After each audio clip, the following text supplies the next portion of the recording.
in today's episode on Zedaph's patron server, fish pay the ultimate price. Skeleton spawner is discovered. Ooh, I wonder if that means it's time to make a farm. Oh, I hope so. Please, please, please make a farm. All this and more in today's episode. Hello, hello, hello. Welcome to Karloc on Zedaph's server. So here we are, several thousand blocks out from spawn. I think I went west as always. And I found a desert temple and decided that would be a good place. Don't think I've ever really built much in the desert before, so I thought this would be the place to be. So I sort of haven't got much done, but equally got quite a bit done. So night time, so come in here. So I've got a little safe-ish area here, all bricked off. There's a temple, started altering it a little bit. Got trees here growing for wood, and then going to build a second one opposite it on the other side. And over this way is my sort of rough layout of I think how I'm going to do the area. There's not much of a layout yet.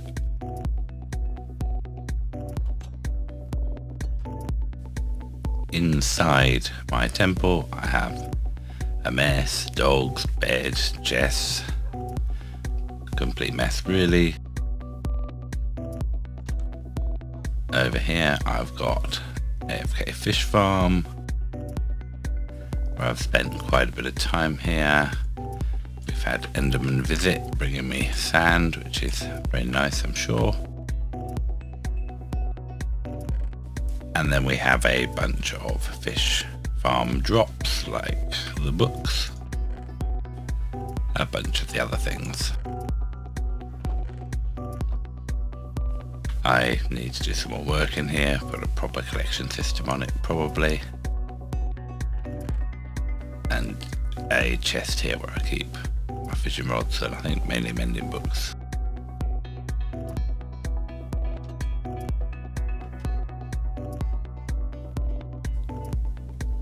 Apart from the fish farm at the top, I've got a small hovel down below where I have my enchanting station, my portal into the nether,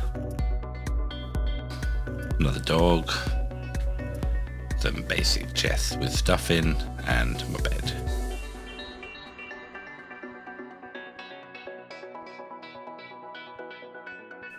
Down here we have where I started with the strip mine, which goes off in this direction. I think there's some below and some on this level. And like normal strip mines, they just seem to go on and on.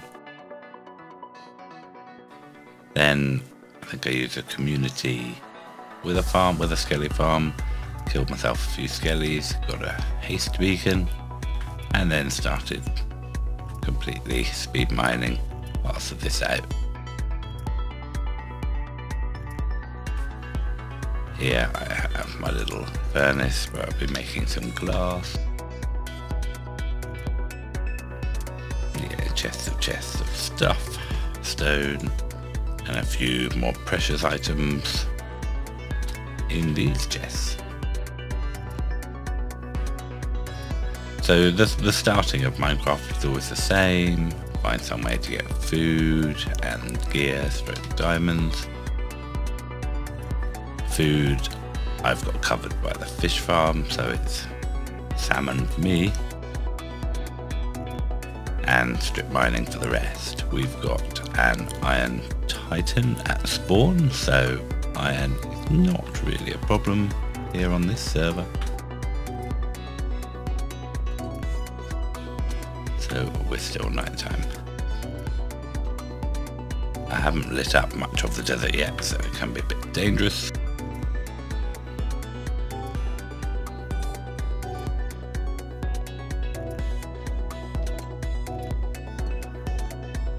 My plan is, I'm still making up my mind, of a sort of desert city type of thing. So these possibly a little bit taller, experimenting with sort of decoration looks to them. Got this as my main path. Bit of detail around here, little splash pool. I think I'm going to have sort of quite a lot of water being pumped in here. Probably have some aqueduct bringing in water from, I guess, from the mountain. Seems a logical way. I have quite a lot of sand and smooth sandstone, but when you build stuff you go through it so quickly.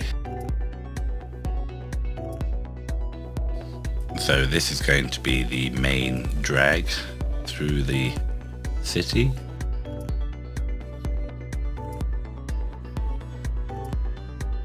And when I get to the other end, this will be some big-ish something.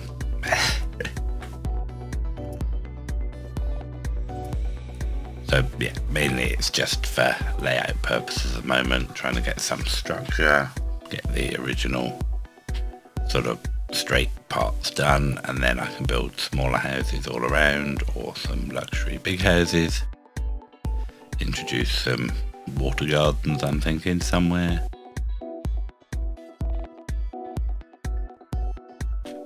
Maybe put a sort of an outer wall like this all the way around.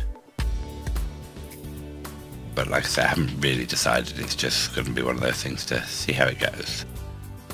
Whether I get inspired for some parts or others. I say this is a sort of opposite desert temple or altered desert temple that I'm making. So they should, or they will, sort of reflect each other. I haven't quite decided, didn't have any more orange clay, so I've used glass, but I'm not sure whether I'll stick to glass or do something else, and whether they'll have the same colour or different. Tempted to go different maybe. And I've just made a few alterations, made the top I think look a bit better and be non-spawn, and again just made this a bit taller in a fence panel because I didn't want mobs dropping down. The roofs are non-spawn as well. And these trees are just, yeah, in the way, they're annoying. But it's the best way to chop wood is with spruce, so I tend to leave saplings there that will grow. And here is probably lots of sand.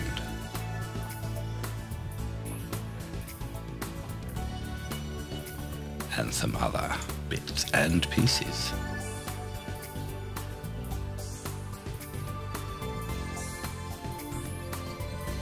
Right, what I have done is I've now found a skelly spawner. So I will go to a different video that was actually recorded before this in order to see how that goes.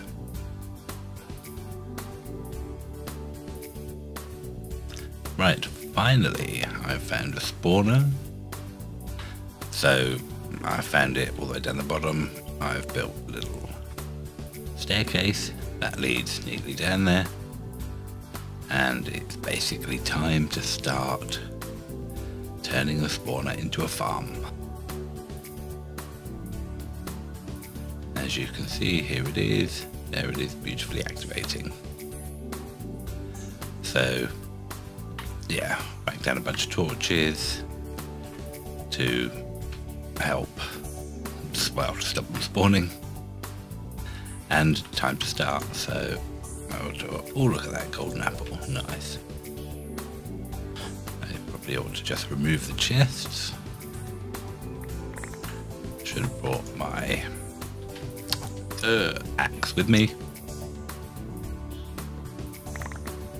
Right, okay, first thing to do is obviously I've got torches here to light up, but what I will do is I'm going to dig this out quite excessively and then build the farm in the opening, so it'll be very simple what I'm up to. But the first thing I do is the spawning box is 8x8x3, being they can spawn where I'm standing, or this level, or one below. So I usually put a bit of glass over there, and one of them up there. So the spawners here, we need 2 blocks above it for spawn space, and then the roof of the room will go up here.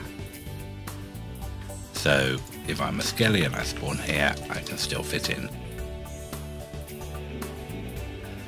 The reason why I put a glass over the spawner is I don't want a skeleton to spawn on top of the spawner, because it will stay there and stop more spawning.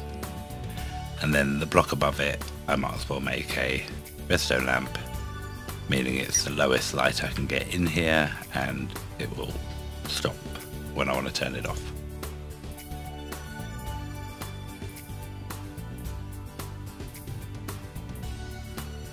I don't have any specific positions for these lamps, just something around that sort of spacing should be okay. Have to watch out slightly at the moment.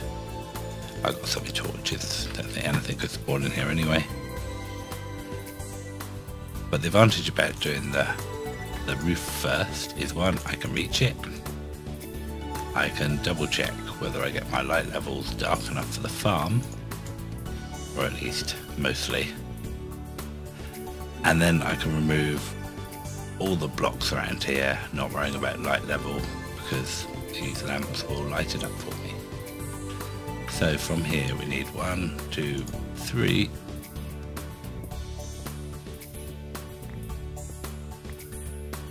Four will be the size. It'll be center block, 1, 2, 3, 4 out on each side.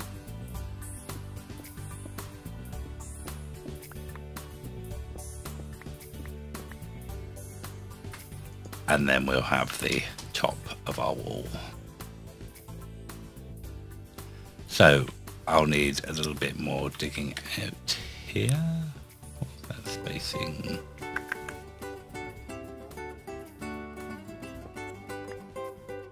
Let's go there with the light as well, and I think that should be, that sort of layout will be okay. So I'll quickly remove some of these walls, put the ceiling in, and then come back.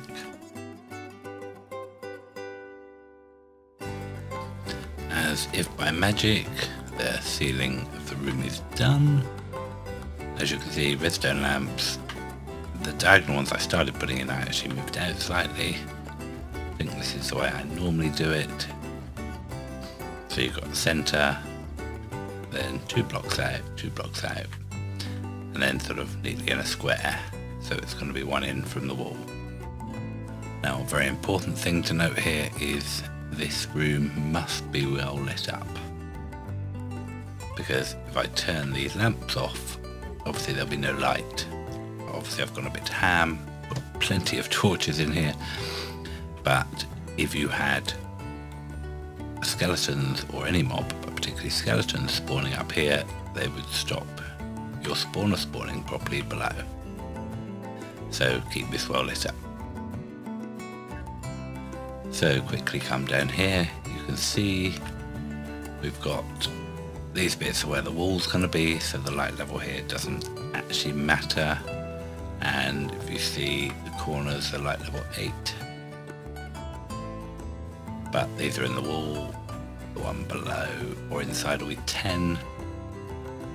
And I think 10 is the lowest light level we've got here. Quickly, I'm looking at the number on the left hand side where it says light. Yeah, it looks like 10's the lowest, so when we go down one more block, the lowest will be 9, which will stop spawns. So with these lights on, it'll stop spawns, and it will help me while I'm digging out around here to not have these things spawning.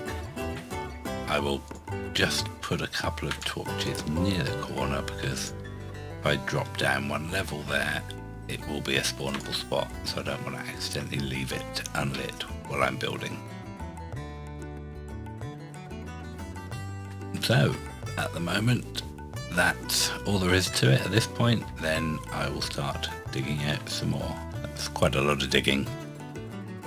And I'll be back then to show you how to build the actual farm.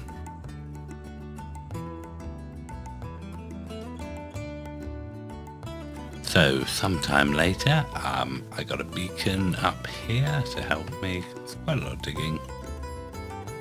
And here it is so far. I've got the roof bit still, put a couple of posts in the corner.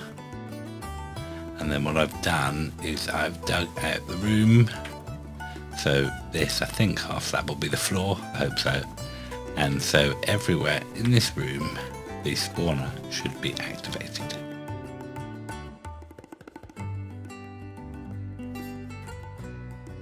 I'm not going to go through every corner, but hopefully I've got it correct. So I've put up a sort of wall up so I can see pushed up against that I'm not out. Because you have to be within 16 blocks of the spawner to activate it. Now if I'm on this piece here, then okay, let's go for the middle one definitely. You can see I'm activated and I'm from this square, but if I move against the outer edge of this square, it goes out. Because I think it's the 16 from the centre of the spawner to the centre of this spot to the centre of me.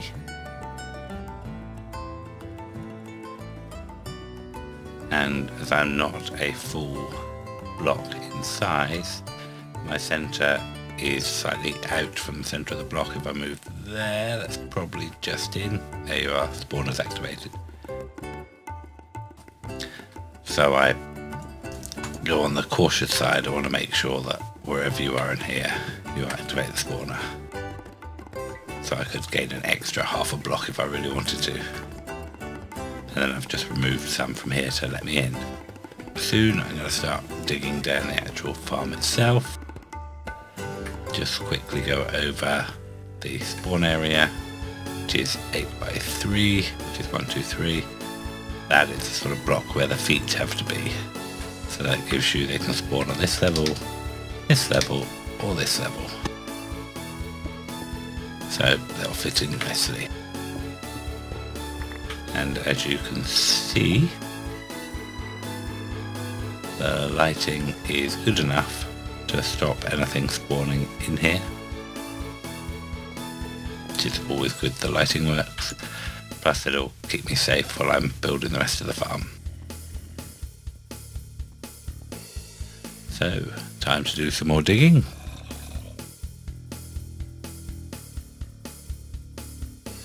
Right, so now the hole is partly dug out, and just quickly explain why it's the size it is. Right, we need to move the skeletons out of their spawn spots as quickly as possible to stop them interfering with the next time the spawner will try and spawn, which will be 10 to 40 seconds. So if we go down here, I've put some blocks to show you. The escape area for the spawners nowadays is 9 by 9 by 9. Obviously the actual room is 9 by 9 wide, so that's pretty simple. We don't need to worry about it as long as they're outside the room. And then we need to drop them 4 blocks away, or they can't be 4 blocks above, obviously, as well. So I have gone 4 down, then I've got a 3 down below, so I'm 7 blocks below. I could drop them to this level because here they'll be standing outside of the box, but as I'm going to move them with a water stream, when they're bobbing around in the water stream, they could be bobbing up into that bounding box and preventing other skeletons to spawn. So only 1 more block down, might as well do it to get it super efficient. So now I can remove those blocks, a little bit more digging, and onto water streams, I guess, soon. I I've realised now that this video is running a bit long, so I'll have to stop it here, and next episode we will carry on with the excitement of finishing the skeleton farm. And at the moment you can see a little sneak peek of the finished farm with some skeletons maybe spawning in a moment again. So thank you for watching. If you enjoyed this episode, please leave a like, and if you really liked it, please subscribe. And see you next time. Bye bye.